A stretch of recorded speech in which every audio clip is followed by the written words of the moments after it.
कुछ महीने पहले मैं किराना दुकान पर गया। दुकान पर अच्छी खासी भीड़ थी, कस्टमर लगातार आ रहे थे, काउंटर पर पैसा भी आ रहा था, यूपीआई की आवाज भी बाहर सुनाई दे रही थी। पहली नजर में मुझे लगा दुकान तो बहुत अच्छी चल रही है, लेकिन तभी दुकान के मालिक ने एक ऐसी बात बोली जो सुनकर मैं भी हैरान हो गया। उन्होंने कहा, भाई दुकान में सेल तो बहुत अच्छी होती है, लेकिन महीने के आखिरी में समझ में ही नहीं आता कि पैसा कहाँ चला जाता है। पहले मुझे लगा शायद प्रॉफिट कम होगा, लेकिन जब मैंने उनकी दुकान को थोड़ा ध्यान से देखा तो असली प्रॉब्लम कहीं और थी। प्रॉब्लम उनके प्रोडक्ट में नहीं थी, लोकेशन में भी नहीं थी, कंपटीशन में भी नहीं थी। प्रॉब्लम थी कैश काउंटर पे, वही चीज जहां से आपकी पूरी दुकान चलती है। अगर कैश काउंटर सही है तो छोटी दुकान भी प्रॉफिट कमा सकती है, लेकिन अगर कैश काउंटर पर रोज छोटी छोटी गलती हो रही है तो लाखों की सेल भी आपको फायदा नहीं दिला सकती। और सबसे बड़ी गलती, इन गलतियों का पता ज्यादातर दुकानदारों को महीनों तक नहीं चलता। उन्हें लगता है बिजनेस में प्रॉफिट नहीं है, जबकि असली नुकसान रोज काउंटर पर हो रहा होता है। इसीलिए अगर आपकी एक नई दुकान है या कई साल पुरानी है तो आज की ये वीडियो आखिर तक जरूर देखिए, क्योंकि हो सकता है कि इन 10 गलतियों में से 3 से 4 गलती हो सकता है आप भी कर रहे हो। सबसे पहली गलती जो लगभग हर नया किराना दुकानदार करता है, कस्टमर को जल्दी जल्दी पैसा वापस करना। आपने भी देखा होगा, दुकान पर भीड़ लगी है, एक कस्टमर सामान ले रहा है, दूसरा यूपीआई कर रहा है, तीसरा पूछ रहा है भैया नमक है क्या। उसी समय आप किसी कस्टमर को 500 रुपए के बदले 1000 रुपए समझकर पैसा वापस कर देते हो। सिर्फ 100 या 200 रुपए की गलती आपको उस समय महसूस तो बिल्कुल भी नहीं होगी, लेकिन अगर ऐसा हफ्ते में अगर 2 से 3 बार आप कर लोगे तो महीने के आखिरी में हजारों रुपए का फर्क आपको देखने को मिल सकता है। एक समझदार दुकानदार भीड़ देखकर भी कभी जल्दी नहीं करता, वो पहले पेमेंट कंफर्म करता है, फिर पैसा वापस करता है। याद रखिए, कस्टमर 2 सेकंड इंतजार कर सकता है, लेकिन आपका दिया हुआ पैसा वापस नहीं आ सकता। अब दूसरी गलती जो आजकल सबसे ज्यादा देखने को मिलती है, यूपीआई आया ही नहीं और सामान दे दिया।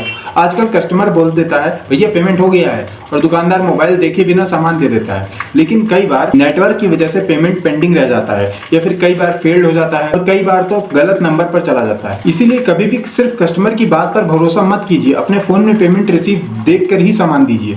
याद रखिए, बिजनेस भरोसे पर चलता तो है, लेकिन हिसाब के साथ में जब रखोगे तभी चलेगा। तीसरी बात, इसे लोग गलती ही नहीं मानते, कैश और यूपीआई का हिसाब मिक्स कर देना। शाम को जब आप दुकान बंद करते हो तब बहुत लोग सिर्फ कैश गिनते हैं, यूपीआई कितना आया, किस अकाउंट में गया, कितना पेंडिंग है, कुछ पता ही नहीं होता।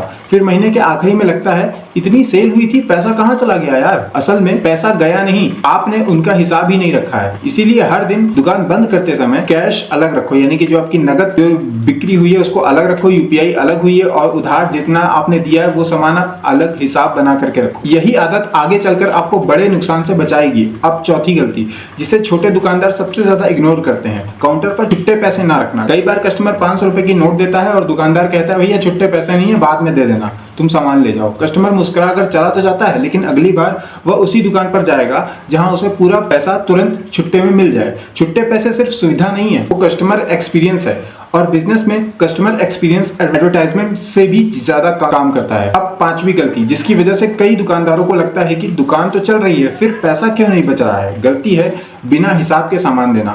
मान लीजिए आपको कोई दोस्त आया, उसने 450 रुपए का सामान ले लिया आपसे, ठीक है, और बोला भाई शाम को मैं आपको पैसा दे दूंगा। आपने सामान दे दिया, ठीक है, लेकिन लिखा नहीं आपने। फिर शाम को दूसरा कोई रिश्तेदार आया, उसने भी आपको यही बोला कि भैया पैसा शाम तक दे दूंगा, लेकिन आपने उसका कोई भी हिसाब नहीं लिखा, उसको सामान दे दिया। यहाँ तक तो आपने कर दिया, लेकिन वो चीज आप लिखे नहीं किसी किताब में या फिर किसी भी डायरी में जहां पे आप अपना सारा हिसाब रखते हो। ये चीज अगर आप लिखे ही नहीं या फिर लिखना भूल गए तो अब एक हफ्ते बाद आपको याद ही नहीं रहेगा कि किसने कितना सामान लिया था। यही छोटी छोटी चीजें महीने के आखिर में हजारों रुपए का नुकसान करा देती है। इसीलिए चाहे आपका अपना भाई ही क्यों ना हो, अगर उधार है तो लिखिए जरूर। बिजनेस में याददाश्त से नहीं, हिसाब से काम चलता है। अब छठी गलती जो हर घर वाली दुकान में देखने को मिलती है, फैमिली का कोई भी मेंबर काउंटर के पैसे निकाल लेता है। मम्मी आई 500 रुपए निकाल ली, भाई आया 300 रुपए निकाल कर लेकर चला गया, पापा ने कहा कि ठीक है शाम को हम उसमें रख देंगे, लेकिन शाम कभी नहीं आती। और महीने के आखिरी में दुकानदार सोचता है प्रॉफिट कहाँ गया यार, इतनी अच्छी बिक्री कर रहा हूँ, प्रॉफिट कहाँ गया। धीरे धीरे काउंटर से निकल गया पैसा भैया। अगर घर और दुकान का कैश अलग नहीं रखोगे तो कभी पता ही नहीं चलेगा कि बिजनेस कितना कमा रहा है। एक रूल बना लीजिए, काउंटर से बिना किसी वजह से कोई पैसा नहीं निकलेगा। यही रूल बड़े बिजनेस को बड़ा बनाता है। अब सातवीं गलती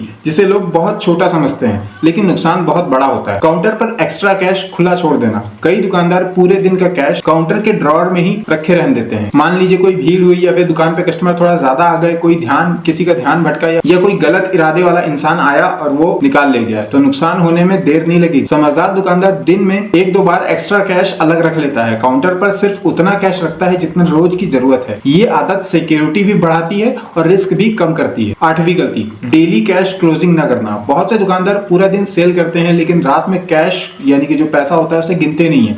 उन्हें लगता है कल देख लेंगे। यही सबसे बड़ी गलती है। अगर आज गल्ले में 300 रुपए कम है तो आज ही पता चलेगा ना, एक हफ्ते बाद कभी पता नहीं चलेगा कि गलती कब हुई थी। हर रात सिर्फ 5 मिनट निकालिए, नगद पैसा और यूपीआई और उधार तीनों का हिसाब मिलाइए। 9वीं गलती, प्रॉफिट का पैसा भी खर्चा कर देना। दुकान में 10,000 आए और दुकानदार सोचता है आज तो अच्छी कमाई हो गई है, लेकिन वो 10,000 रुपए प्रॉफिट नहीं है। आपको उसी पैसे से और भी नए सामान मंगवाने पड़ेंगे अपने दुकान के लिए। दुकान का किराया भी देना पड़ेगा, बिजली का बिल भी जमा करवाना पड़ेगा। लेकिन अगर आपने सारे पैसे खर्चे कर दिए तो अगली बार वापस से सामान खरीदने के लिए पैसे नहीं बचेंगे। याद रखिए, पैसा और प्रॉफिट दोनों अलग अलग चीज होते हैं। 10वीं गलती, काउंटर छोड़कर बार बार बाहर चले जाना। कई दुकानदार कस्टमर को सामान दिखाने के लिए बार बार काउंटर छोड़ देते हैं। इसी बीच कोई कैश ड्रॉवर खोल सकता है। अगर दुकान में आपके साथ कोई और काम करता है, कोई एक व्यक्ति हमेशा काउंटर पर होना ही चाहिए, क्योंकि दुकान की सबसे कीमती हिस्सा सामान नहीं, कैश काउंटर होता है। अगर आपने आज की वीडियो से सिर्फ ये 10 गलतियां भी सुधार ली तो यकीन मानिए आपकी दुकान की कमाई बढ़ने लगेगी, क्योंकि दुकान प्रॉफिट से नहीं डिसिप्लिन से चलती है। अगर आपको ऐसी ग्राउंड रियलिटी वाली बिजनेस वीडियो पसंद है तो चैनल को सब्सक्राइब जरूर करें। मिलते हैं अगले वीडियो में।